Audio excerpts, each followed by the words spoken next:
ማንኛውም ሶሻል ሚዲያ ላይ አክቲቭ ወይም ኮንሲስተንሲ የሆነው መስራት ከከበዳችሁ እንዴት አድርጋችሁ ያንን መጥፎ አመል እንዴት እንደምታጠፉ ዛሬ የምነግራችሁ ቪዲዮ እንደምቻችሁ አልጠራጠርምና ይህን ቻናል ሰብስክራይብ ማድረጋችሁን እንዳትረሱ። ወደ ዛሬው ቪዲዮአችን እንገባለን። ብዙ ጊዜ ሶሻል ሚዲያ ላይ ሰነፍ ወይም ደግሞ ኮንሲስተንሲ የምናጣው ደጋግመን አፕሎድ ስለምናደርግ ነው። አፕሎድ የምናደርገው ነገር ደግሞ እንዳያሰለቸን ምንድነው ማድረግ ያለብን? አንደኛ የሚሆነው ምንድነው? አንደኛው ባትቀርጹ ሁሉ ጊዜ ስክሪፕት መጻፍ አለባችሁ ማለት ነው። ግዴታ ቀረጻ ካሌለባችሁ ስክሪፕት መጻፋችሁን እንዳታቆሙ። ምክንያቱም ስክሪፕት ከጻፋችሁ ለመቅረጽ ምንም አትቸገሩም። በፈለጋችሁበት ሰዓት ላይ ትቀርጻላችሁ ማለት ነው እንጂ ስክሪፕት ካልጻፋችሁ ለመቅረጽ ስትዘጋጁ ገና ስክሪፕት አልጻፋችሁም። ስለዚህ ስክሪፕት ለመጻፍ ስትነሱ ደግሞ ምንም አይነት አይዲያ አይመጣላችሁ ማለት ነው። አሁን ብዙ ጊዜ አይዲያችን የሚመጣው ማይሆን ቦታ ላይ ነው፣ ደብተር ሳንይዝ ስንቀር። አሁን ደግሞ ቴክኖሎጂው እንዴት ነው? በስልካችን ውስጥ ኖት ፓድ አለ ወይም ደግሞ ኖት የምንጽፍበት ስፔስ አለች፣ አፕሊኬሽን አለ በሳምሰንግም ሆነ በማንኛውም ስልክ ውስጥ።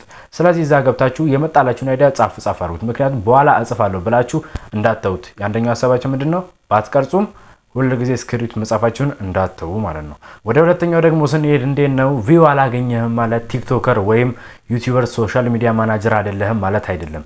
ቪው እስከምታገኝ ነው የምትሰራው። ቪው ቀነሰ ማለት አንተ ቪዲዮ ፖስት ማድረግ ማቆም የለብህም። እይታ በሌለበት ሰዓት ነው አንተ አሪፍ አድርገህ መስራት የምትችለው ማለት ነው።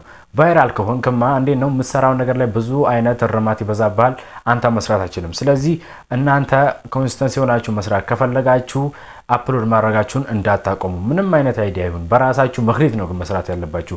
አትፈሩ። አዲስ ማንነት ለመገንባት አትሞክሩ። መጀመሪያ ያላችሁ ማንነት ትክክለኛው ማንነት ይሁን ትክክለኛው አይሁን የሚለው መጀመሪያ ለይታችሁ ወቁ። ስለዚህ ቪው ከሌለ አንተ ቲክቶከር ወይም ዩቲዩበር አይደለህም ማለት አይደለም። ሶስተኛው ደግሞ እንዴት ነው ቪዲዮ አንድ ቀን ቫይራል መውጣቱ ስለማይቀር አንተ ቪዲዮ አፕሎድ ማድረግን እንዳታቆም። የማይጨበጨብላችሁ 50 60 ቪዲዮ ልትሰራ ትችላለህ። 300 400 ልትሰራ ይችላል። እሱ እንዳንተ ኮንሲስተንት ነው የሚወስነው እና ከዛ ውስጥ አንዱ ይጨበጨብለታል፣ በአንዱ ታዋቂ ትሆናለህ። ስለዚህ በማይጨበጨብበት ቦታ ስትሰራ በሚጨበጨብበት ቦታ ላይ ትከበራለህ ማለት ነው። በማይጨበጨብ 30 40 ቪዲዮ ስትሰራ የሚጨበጨብለ ከዛ ውስጥ አንድ ይወጣልና በዛ ቪዲዮ አንተ ወይ ልትፈምስም ትችላለህ ወይ ደግሞ ሀብታምም ህይወትህ ሊቀየር ይችላል። ብዙ አይነት ስልኮች ሊደወሉ ይችላሉ፣ ለፕሮሞሽን ልትፈለግ ትችላለህ። ስለዚህ መቼም ቢሆን ግዴታ አንተ የምትሰራቸው ቪዲዮዎች 300 ሺህ 400 ሺህ 1 ሚሊዮን 2 ሚሊዮን ቪው ማግኘት አይጠበቅባቸውም። ገና ካሁኑ ቀስ ብለህ ነው መስራት የምትችለው ማለት ነው። ወደ ቀጣዩ እንሂድ። ስንቀጥል ደግሞ ምንድነው ተመልካች በሌለው ቪዲዮ ላይ ተለማመድ። እንዴት ነው አንዳንድ ጊዜኛ ስፖርት ስንለማመድ ቤት ውስጥ አይደል መጀመሪያ ምን ለማመደው ሜዳ ውስጥ አይደለ ቦዲ ቢልዲንግ ነው ሲሳተፉ መጀመሪያ እኮ ጂም ቤት ውስጥ ነው እንትን የሚሉት እንጂ ሰው በተመልካች ፊት ለፊት አይደለም አይደል ቅርጽ ለሚለማመዱት ቅርጽ እንዴት እንደሚወጣ። ስለዚህ አንተ ተመልካች በሌለበት ተለማመድ ማለት ነው።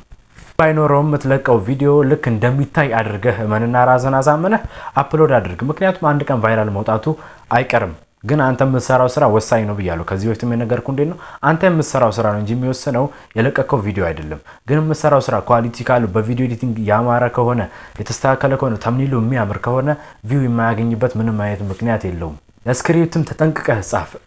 ስክሪፕት ስጽፍ ተጠንቅቀህ ጻፍ። ቪዲዮን የምትቀርጽበት ባክግራውንዶችን አስተካክል፣ አሪፍ አድርግ፣ ለእይታ የሚስብ ነገር አድርግ። ዝም ብለህ ማይሆን ቦታ ላይ አትቅረጽ ቪዲዮ።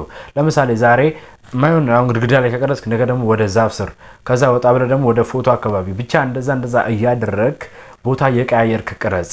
ተምኔሎችን የተለያዩ አድርጋቸው። በአንድ ፎቶ 20 ተምኔል አትስራ። ስለዚህ ለምትሰራቸው ነገር በሙሉ ተጠንቅቀህ ስራ ማለት ነው።